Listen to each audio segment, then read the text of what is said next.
Imagine this: the bear, the dragon, the elephant, the nightingale, and a man called Goldfinger. Sounds like a new James Bond movie, right? Wrong. This is the real geopolitical drama unfolding right now.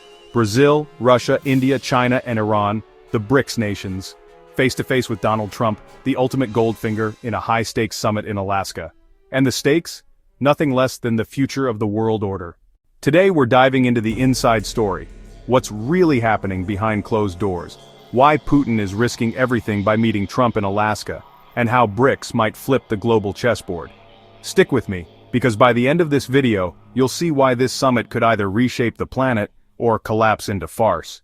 Let's meet our characters. Every story needs heroes, villains, and wildcards. The bear Russia, led by Vladimir Putin, calculating, cold, prepared, a statesman who has been at the top of global diplomacy for over 20 years. The dragon China, patient and powerful, no longer playing nice after the 2021 Alaska summit, when Beijing humiliated Blinken and Sullivan live on camera. The elephant India finally waking up to the reality that Washington treats everyone as disposable. The nightingale Iran, soft voice but deadly claws, already warning the US, set foot in our backyard and will strike back. And the Goldfinger, Donald Trump, ruthless businessman, gangster politician, showman obsessed with striking deals, or at least selling the illusion of one. Can you imagine James Bond's Goldfinger facing off with Putin, the ultimate chess player of geopolitics? That's exactly the picture unfolding. Now you might ask, why Alaska? The symbolism is perfect. It was the site of the disastrous 2021 mini-summit between the US and China. Back then, the Americans thought they'd dictate terms. Instead, Beijing slapped them across the diplomatic table. This time, it's Trump versus Putin. Same territory, different stakes.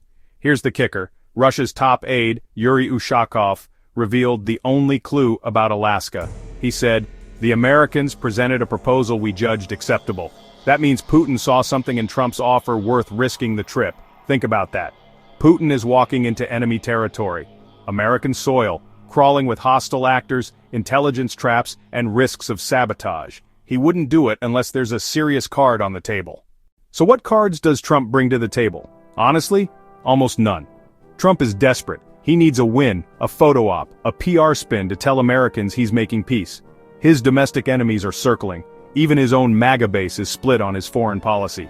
If he chickens out, he looks weak. If he concedes too much, the deep state buries him.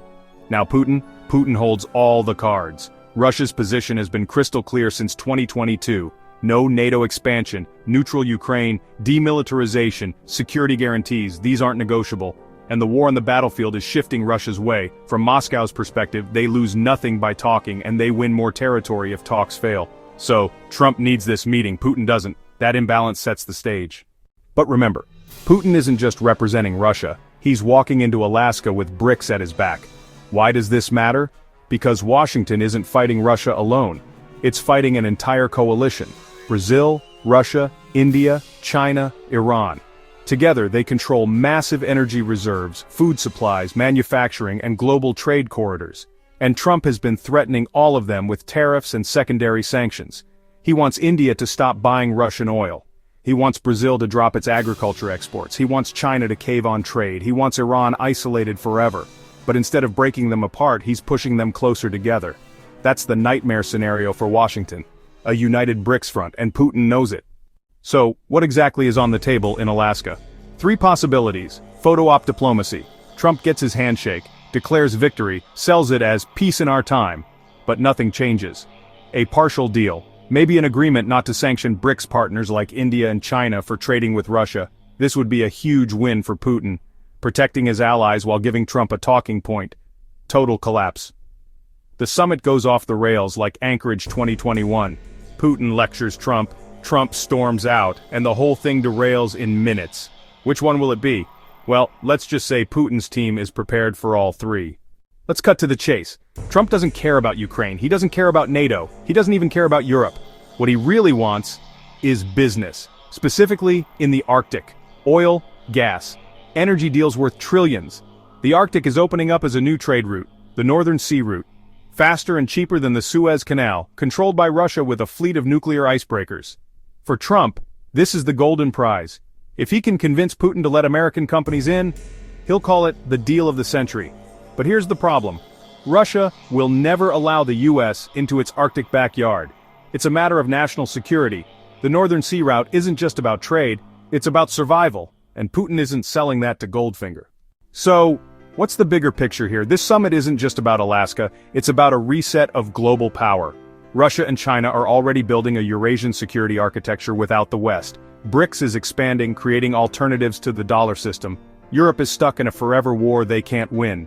And the US is shifting its main target to China because Washington knows it's already losing in Ukraine. That's why Alaska matters. It's the first test of whether the US can accept reality or keep chasing fantasies. But here's where things get dangerous. Trump has enemies everywhere. The deep state, the military-industrial complex, European leaders, even parts of his own party. They do not want him making peace with Putin. They profit from war, they thrive on chaos. And let's not forget the risk to Putin. He's stepping onto American soil surrounded by hostile actors. One misstep, one false flag, one security breach, and history could change overnight. This isn't just diplomacy, it's a high-wire act with no safety net. So where does all this leave us? If the summit delivers nothing, Russia keeps winning on the battlefield. If Trump makes concessions, he'll be torn apart at home. If Putin extracts guarantees for BRICS, it's a geopolitical earthquake. But one thing is clear. BRICS is no longer just a buzzword. It's becoming a counterweight to the West. And Trump's Goldfinger instincts might actually accelerate the very thing Washington fears most: a multipolar world order. So as the world watches Alaska, remember this: the bear, the dragon, the elephant, the nightingale, and yes, even Goldfinger, are writing the script of the 21st century. Will it be peace, chaos, or something in between? One thing's for sure, the next chapter of history isn't being written in Brussels or Washington, it's being written in BRICS. And right now, all roads lead through Alaska. Do you think Trump and Putin can strike a real deal? Or is this summit doomed to fail from the start? Drop your thoughts in the comments below. Don't forget to like, share, and subscribe, because the story of BRICS versus Goldfinger is just getting started.